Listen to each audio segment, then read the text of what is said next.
John Miller, I want to play for you. Listen to the NYPD Commissioner Jessica Tisch just moments ago.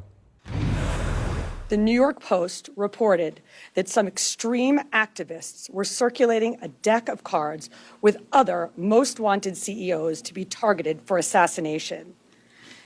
I feel like they want to prosecute people that are just like, yeah, I love Luigi Mangione. It's pretty wild. It's just that the people are united, and as long as they remain united, as long as they have numbers, it's going to be fairly hard to just like pick people apart like this. Net favorability of Luigi Mangione at all, it's minus 23%. That's like Congress. He's still more, I feel like he's still more popular than Congress, which is kind of funny. But yeah, for the 65 plus year olds, it's like, see yourself out of this conversation, you old bitch. You already have like the closest to socialized medicine as you can get. And your understanding of the world is dramatically different than like obviously 18 to 29 year olds and the future that they see for themselves and the way things are totally f***ed up for them. Congress approval rating is at 19% and its disapproval is at 74%. Yeah, Luigi Mangione is more popular than Congress. These are the threats of a lawless, violent mob who would trade in their own vigilantism for the rule of law. John Miller, what do you... Why is this woman lying in a press conference? That deck of cards isn't in circulation. I should know. I pre-ordered it.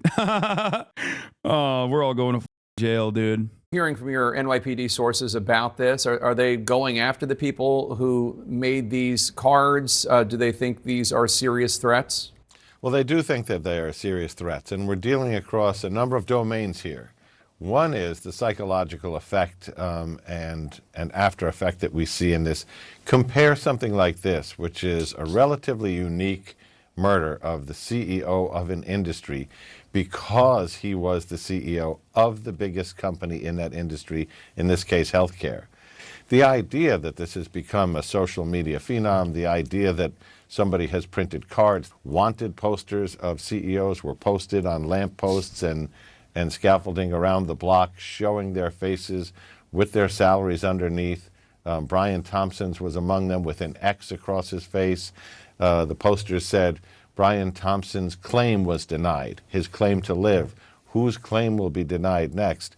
This is the propaganda of terrorism. I mean, it literally is free speech. I feel like this is simply an art installation that factors in publicly available information into its art installation. It should be protected by the First Amendment. The idea that this is like a call to violence to like kill CEOs, I get why you can feature it like that, but it's no different than like what do you call it? Kathy Griffin cutting a fake Trump's head. Are you being serious? Yeah, I am. I think that this is totally defensible in a from a First Amendment standard. All matter of art has a call to violence featuring in it. Now you are declaring that a piece of art or any kind of propaganda is inherently violent. Like, I think that this is still subjective. It's up to the interpretation. It's social commentary. I understand why people see this and go, oh, dude, this is like completely unacceptable. It's a direct call to like kill other CEOs. But it's like tagging Eat the Rich on a wall. You know what I mean? And this is in part why the Manhattan District Attorney charges the case this way. Now we know what they know, which is he had allegedly a manifesto on his person referring to these parasites in the plural, not the singular. What we don't know was, did Luigi Mangione have plans to kill more? So this kind of unlimited violence is causing ripples throughout American society, and those who have the most to lose are now panicking. And in the interest of defending those minority communities, CEOs I'm talking about, of course, if you couldn't figure that out, New York State is floating around a new initiative, an idea to soothe the fears of these panicked CEOs, the most important people in American society. Let's take a look at what their new initiative looks like. Let's go now to the latest in the fallout from the murder investigation of United Healthcare CEO Brian Thompson. The office of New York Governor Kathy Hochul is convening a safety summit tomorrow between nervous business leaders and law enforcement. CNN has learned the safety concerns among executives are so widespread, New York State may create a special hotline just for CEOs to call in threats. That's right. They might do a snitch hotline for CEOs to be like, excuse me, I laid off 30% of my workforce. And some of them who lost their livelihoods, you know, people with children, people with families, some of them who lost their health care, got very upset at me. I am now under threat. Can you please send the local law enforcement to pack up the unwashed masses at my doorstep? That's wonderful. I think we should definitely lean into this more. Real cyberpunk vibes here. The meeting is one of several signs that officials are trying to elevate the murder to a matter of domestic terrorism. Commenting on her conversation with Hochul, Weidel said that she wants to make sure that the state resources, specifically the domestic counterterrorism resources, are focused on being supportive, sharing information. If the last year has taught us anything, who are the scariest domestic terrorists in this country? Are they the white supremacist Nazis with manifestos that go and do unlimited violence on marginalized populations? No, of course not. It's gay, non-binary English majors with septum piercings that say Israel is kind of a meanie bobini state. Those are the real terrorists, and the counterterrorism resources must be used against them. And now we must expand the counterterrorism resources to other domestic terrorists, people who are angry about having their insurance claims denied. Do you understand? Wonderful stuff. If you are in any way, shape, or form disruptive or critical of the pre-existing hierarchies that the media apparatus upholds as normal, you are a domestic terrorist, and you must be dealt with through the violent apparatus of the state. This is where we're at. Something to remember. More than $135,000 has been raised for Luigi Mangione's legal defense fund. It's a crowdfunding effort started by a group called the December 4th Legal Committee. They write, this is a preemptive legal fundraiser for the suspect allegedly involved in the shooting of United Healthcare CEO.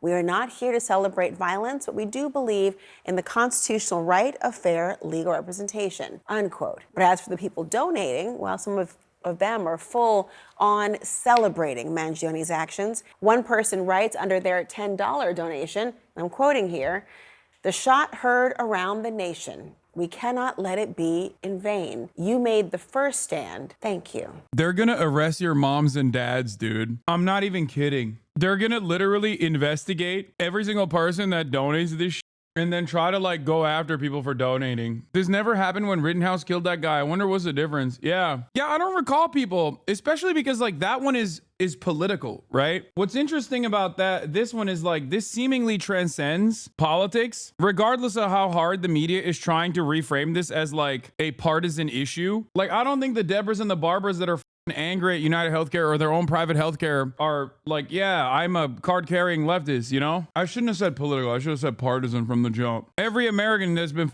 over by healthcare, regardless of what their political background is, understands what happened here. Thinking of the wealthy people running this country.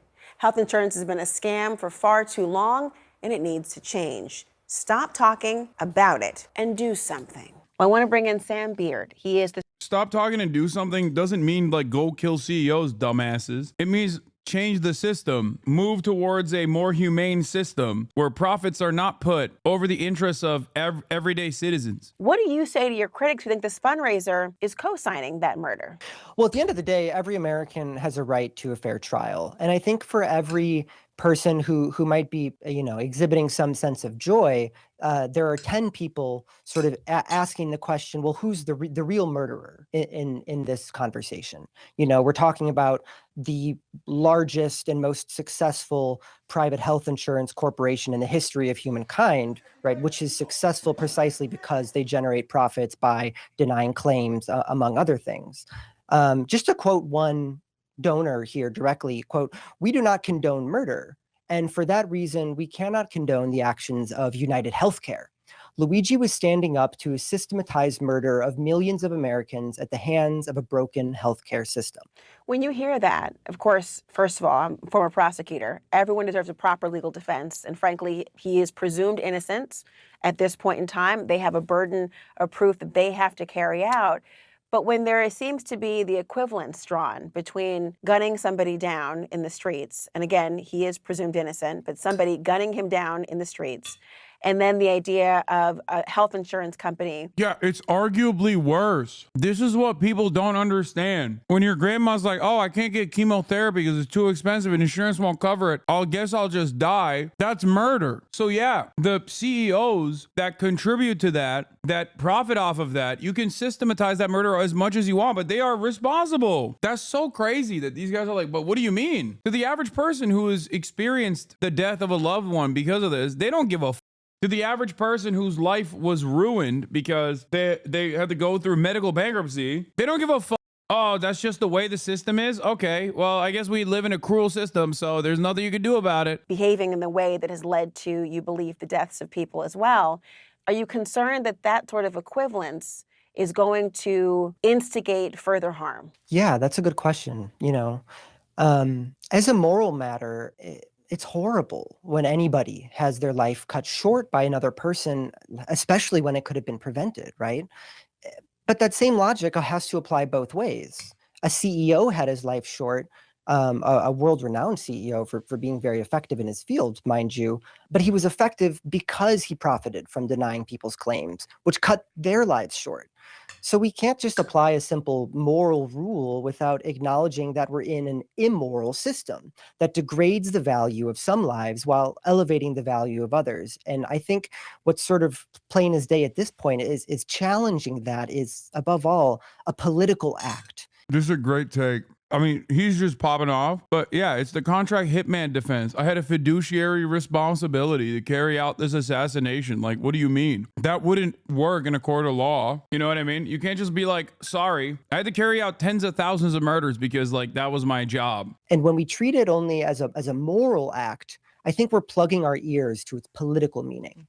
I'm learning, though, that one of Mangione's lawyers told my network that he would not accept the money. So what will your group do with it? So I'm wondering if that's the conversation that happened about a week ago. I'm not sure. Has there been a recent development that you think he will take the money? No, but there's been a recent development in terms of sort of an expanded legal team. So I would imagine there's different decision makers in that process. And we have yet to establish two-way communication with their newest legal team. We have contacted them via telephone, email, and good old-fashioned snail mail. That was fantastic. That was a fantastic redirection, talking about like the inhumanity of the system that we live under. I mean, it was fantastic. Well, we'll see what happens. Thank you so much for joining us, Sam Beard. Thank you. Well, Mangione is expected to be in court next week. We're not exactly sure how his lawyers plan on defending him specifically, but we are getting some clues. I want to bring in Charles Patrick Ewing. He is a board-certified. I'm gonna be honest, I'm shocked that they even had this person on. Do you think the jury will convict him? I think that they will find the best possible jury to convict him. It'll be tough, but they'll do it. Joy, let me begin with you. Can you first quickly explain to us why Mangione has a second-degree murder charge as opposed to a first-degree charge in New York?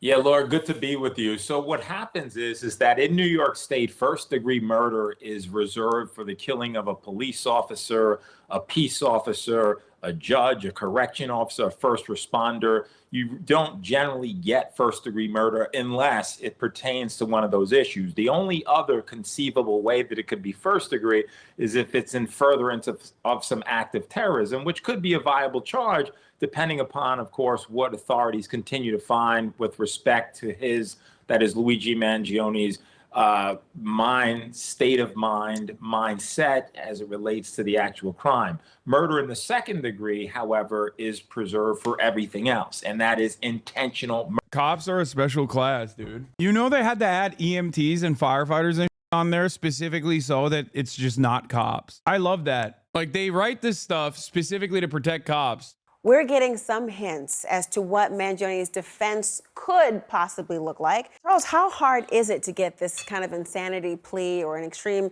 emotional disturbance plea, if he gets offered a plea at all, to have this line of thinking? Well, it's extremely difficult to make out an insanity defense, especially in New York State. In New York State, the burden of proof is on the defendant to prove, first of all, that he was suffering from a mental illness or from a mental defect, as the law says. Once you have that, then you have to establish to the jury's satisfaction that you either did not know the nature and consequences of your acts, or you did not know that your acts were wrong. About maybe somewhere less than 1% of all criminal cases that go to trial with an insanity plea. They almost never result in a finding of insanity. But it's so difficult to get that finding from a jury. Yeah, the irony here is that given that it is a manifesto, chatters are talking about how this guy is, oh, free him. He didn't know what he was doing. He was mentally ill or whatever, as a joke. It makes it much more difficult when you have a manifesto that you wrote on your premeditated murder, allegedly, especially if the manifesto itself features like fairly commonplace problems. Like you could have a manifesto allegedly that's like the scramblings of a madman. Even that 15-year-old girl could probably, you could make a case that like that further proves that this person was not mentally sane. Problem is his manifesto is too sane. It's not only so sane, but also what was written in the manifesto has seemingly captured the attention of many Americans. Some people online casting Luigi Mangione in a positive light as they air their grievances with the industry. Barry Weiss, editor of the Free Press, is here now. Good morning to you. Oh no, Barry Weiss, free speech, Barry Weiss, Barry free speech, but not like that, Barry Weiss. I'll tell you what it is. It's not that people celebrate the act of murder. They understand that it's instability. Murder in broad daylight is a symptom of a deeply unstable society. The problem is they also are living in a deeply unstable society where social murder is commonplace. So for them, this is just a pressure valve. For many people, they see this as a moment to be like, oh, well, I don't give a f. They f***ed me over, so who cares? It's that simple. Where's this going? Well, I think one thing that's important to keep in mind, and that Charles Layman writes about in that piece that you just cited, is to kind of remind people that this killing of Brian Thompson is part of a pattern of normalized political violence over the past decade or so. You have Steve Scalise, the attempted assassin. I think there's nothing crazier than this fucking freak talking about the normalization of political violence. Bitch, you're the most pro-Israel person on the planet. The f are you talking about? She's like directly responsible for the assassination of Refat al-Ra'er. That's crazy. That's actually crazy. She's like, how much unrestricted ultra violence has she defended aggressively, demanded more of? It's crazy. Assassination, you have Gabby Giffords, you have the violent rioting of the BLM summer that was normalized as fiery but mostly peaceful, unforgettably, by CNN. You have, of course, January 6th. You have the pro-Hamas riots. You have protests. Pro-Hamas riots? The f are you talking about? Bro, you can't compare January 6th to pro-Hamas protests. Like, you cannot. I mean, she can and she will. January 6th is like very clearly an insurrection against the federal government. You cannot turn around and be like, the anti-Israel protests, the peaceful encampments are equivalent to January 6th. My point is that we have normalized an ideology that suggests... I like that she's saying, like, things are either objectively violent or I just disagree with the protests and therefore I will call them riots. Suggests that certain people, because of their identity, because of their jobs, or because of their political outlook, are somehow ripe and, in fact, justifiable targets for violence. The very same group of people, Bill and Dana, who like to tell us that silence is violence, are going out and justifying the cold-blooded murder of a father of two. How do you make sense of that? And the only way you make sense of it is if you understand that they are operating from a... Yeah, the only right-wing violence that she mentioned, none of the fucking mass shootings that have happened where the shooters are like, I love being a right-winger. I'm writing a manifesto about how I love being a white nationalist. I love Donald Trump, and that's why I'm trying to kill as many black and brown people as possible. And it's like crazy that none of that is a prominent fixture in the way that Americans understand political violence. And it's actually one mention of January 6th, not even mentioning Pelosi's husband, Paul Pelosi, getting hammered in the head by the PP. Like, god damn. I said this yesterday, but you didn't see it. This will also backfire because terrorists won't be seen as Arabs anymore, and manufacturing consent for bombing the shit out of the Middle East won't be as easy anymore. No, I do find it really strange that, like, you have white supremacist shooters that openly write manifestos to do like hate crimes and shit, and conduct lone wolf style acts of stochastic terror that directly say that they're doing this because they want to instigate a race riot or a race war or whatever. And in most of those circumstances, they do not get slapped with the terrorism charge. There are certain instances where they have been, but in many of those circumstances, they don't get slapped with terrorism. Now, those are different states that they're prosecuted in. Obviously, New York is different. I guess for the extreme centrists, like, it makes sense. If your position across the board is that, like, the system is good and it's just simply designed the way it is, and if people die in the process for profit healthcare, then they die, you know? It is what it is. We have actually segmented out this violence to the best of our ability so that it seems invisible, so that it seems normal, and this person actually, struck back against said violence, and therefore he must be squashed, he must be killed, he must be jailed permanently because that is disruptive. There are a lot of people who feel that way, for sure. Any number of different things that make money in the United States of America, or at least as a mechanism of control, you will get slapped as you will get branded as a terrorist. That is what the government truly fears. That's what the government fears more than the actual white supremacist domestic terrorists. Like, every now and then they do a little bit of violence, and the violence is actually really, I mean, it's horrifying, right? But in their perspective, it's just like, yeah, okay, well, they killed some black people in a church. Who cares? We'll prosecute this person. We'll do our job. But overall, that is nowhere near as disruptive to the regular order of business. White supremacist acts of violence are not disruptive to the regular order of business in the way that, like, someone waking up a lot of people to the reality of for-profit healthcare is. The Department of Justice charged Dylan Roof with murder in the commission of a hate crime, but not domestic terrorism. The Department of Justice charged Dylan Roof, the white 21-year-old man who allegedly gunned down 9 black churchgoers in Charleston, South Carolina on June 17th with murder, attempted murder, and use of a firearm, all in the commission of a hate crime. But the DOJ did not charge Roof with domestic terrorism or include terrorism in the indictment. Some media outlets, lawyers, public figures, and activists have called for Roof to be charged, not just with a hate crime, an illegal act motivated in whole or in part by an offender's bias, but with the separate label of domestic terrorism, because it was a white supremacist act of domestic terrorism. Critics contend that the label of terrorism is too often only applied to Islamic extremists and not white supremacists or anti-government anarchists.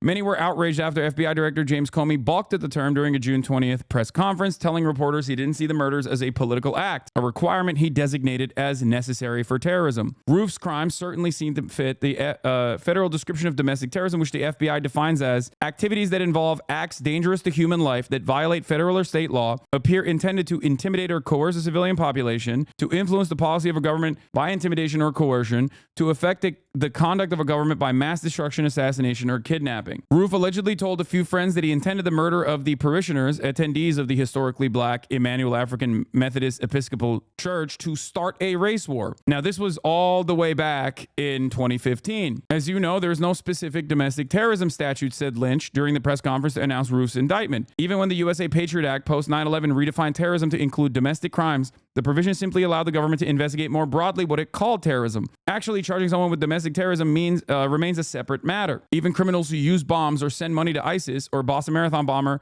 Dzhokhar Tsarnaev are not charged with a crime of terrorism. Teen pleads guilty to terrorism and murder charges. So since then, there have been people like, I believe this is Ethan Crumbly, right? Yeah.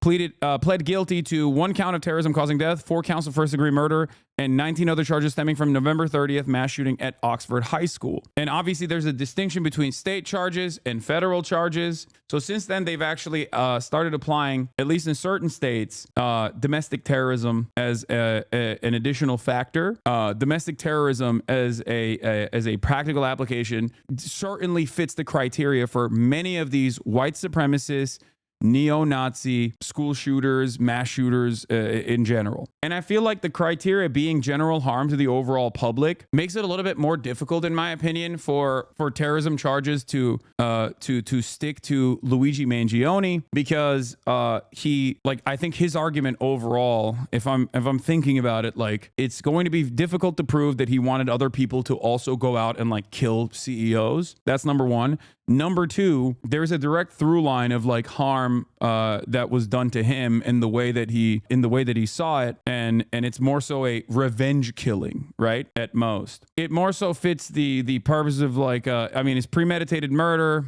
It's an act of vengeance rather than an act of terrorism. There was some DJ that had it set over the weekend, and there were just giant flashing photos of Luigi Mangione, Terrible. and the crowd is going wild for it. There's something like very, very rotten in a culture where that has become not just acceptable, but somehow like cool and So chic. how do we turn it around?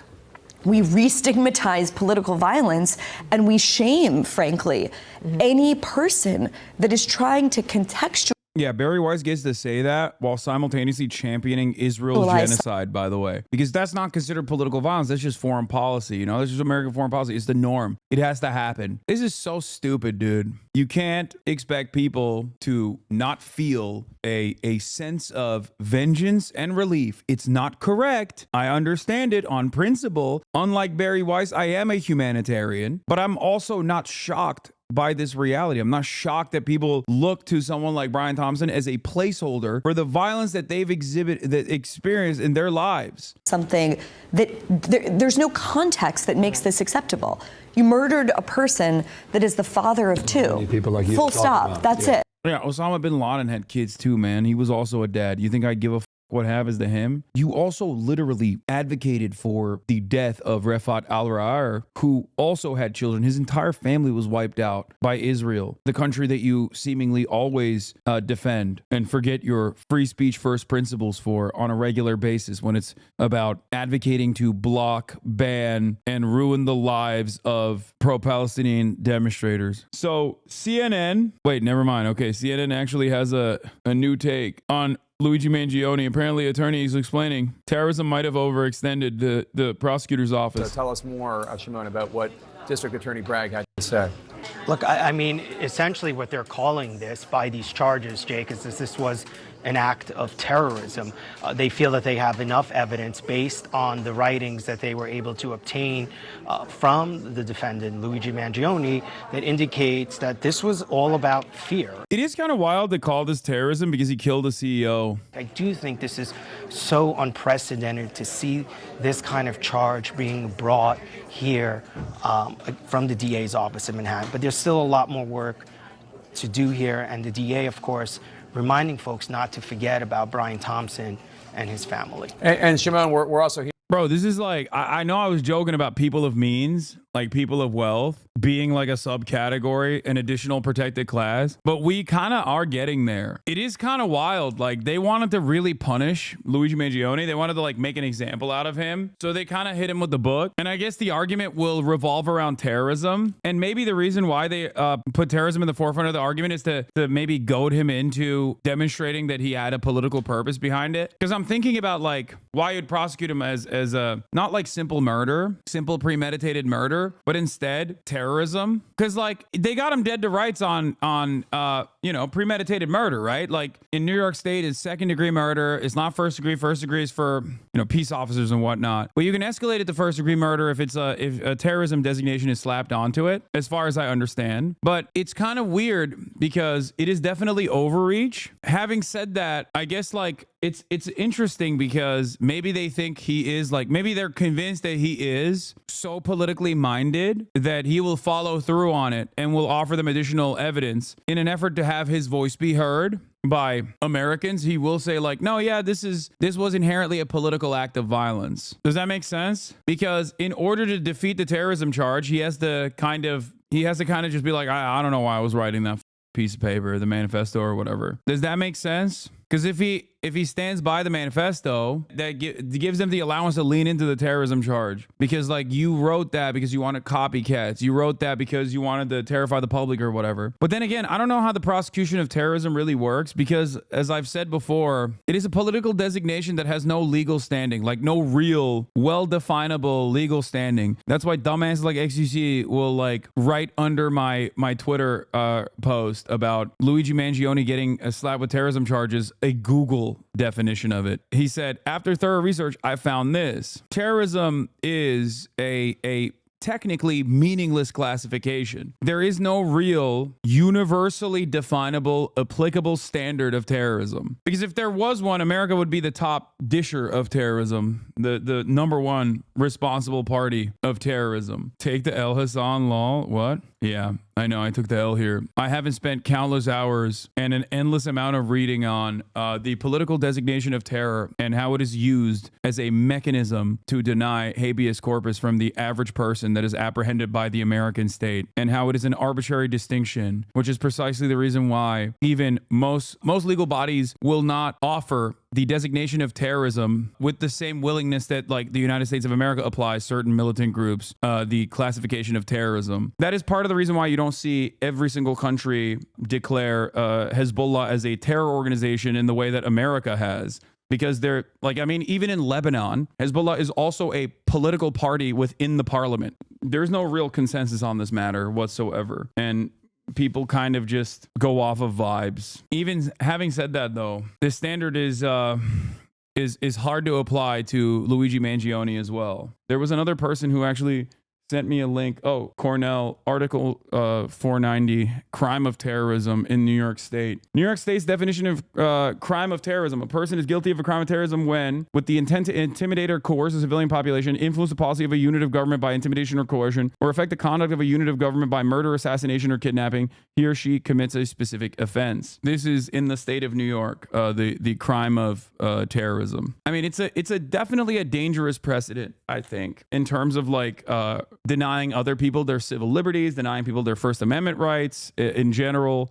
I mean, this can be seen as expansive and broad and purposefully vague, in my opinion, where you could just simply say, well, you know, this is someone who is a terrorist. So if you've said something, if you've given money to a GoFundMe for the shooter's like court case, you're technically, funding and facilitating terrorism, things like that. And it's kind of funny because obviously every single person has been wronged by whether it's their ISPs or whether it is for-profit healthcare or whether it's a airline company or whatever. Like, it just, the normal process of capitalism and the constant profit seeking creates corner cutting, creates worse products overall, worse products that you're paying for and oftentimes paying more money for, right? And in that process, you get mad. And like, obviously it doesn't have to be murder in this regard, but like any kind of anger that you demonstrate in that process is just terrorism now. Like you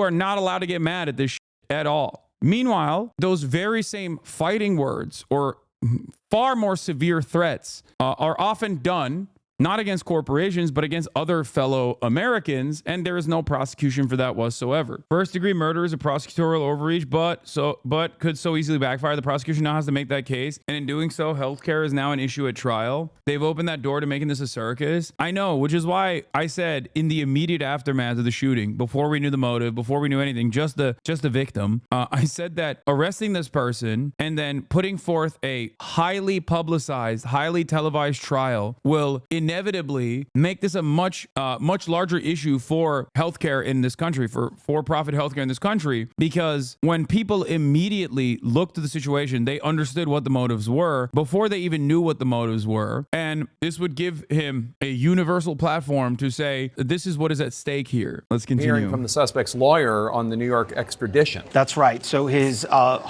newly hired lawyer here in Manhattan, Karen Friedman Agnifilo, is telling us that he is not going to fight extradition. So it could be, Jake, that on Thursday we expect to see Luigi Mangione in court. Here, if you want to understand the nature of language, the nature of political language, and how sometimes certain designations are used to hide and omit key details, this photo in and of itself is a perfect definition or a perfect demonstration of what I'm talking about. Taking advantage of the downtime between electoral college meetings to work on advancing my bill to make sure no political flags are flown in government buildings. If you know, you know. He's standing in front of an Israeli flag. Jewish and proud Zionist, speak for myself, not the state of Florida. Senator Randy Fine. Do you understand? The Israeli flag is not a political one. But I suspect if someone had an Iranian flag, they would consider that to be a political one. The Cuban flag is a political one. The Venezuelan flag is a political one. The Israeli flag is not. Do you understand? To dismiss the top count of murder one, and that would be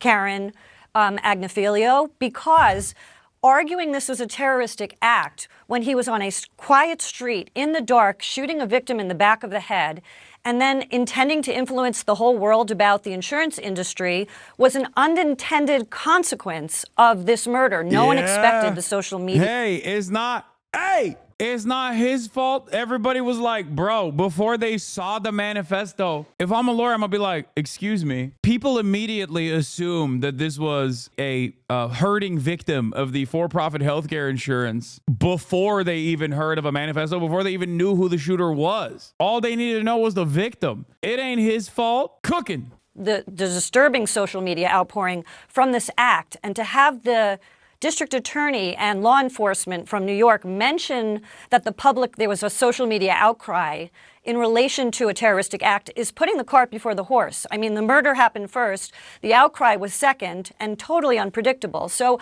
I think this might be a case of overreaching on a murder one. I could see why they have enough evidence, or they believe, law enforcement, that they have enough evidence for murder two. Didn't his manifesto literally state he chose to shoot because he was concerned about bystanders? That would be premeditation to not do terrorism. Yeah, basically, they're trying to say that, like, this person wanted other people to be copycats and go out and shoot other for-profit healthcare CEOs, and therefore creating an unstable environment. That's what the argument is from the prosecution, but like, it is a bit of an overreach in my opinion. It's win-win regardless, because if they hit it on that angle, which they obviously are, then all of a sudden the party that's supposed to represent the quote-unquote people, right, the prosecutors, are going to have to defend the healthcare industry and for-profit healthcare CEOs. That already causes, in my opinion, a big divergence between the actual people and what their opinions are. So it ends up amplifying this message further. And also it gives more opportunity to his defense to create reasonable doubt. I told you, man, people, especially liberals who still get their notes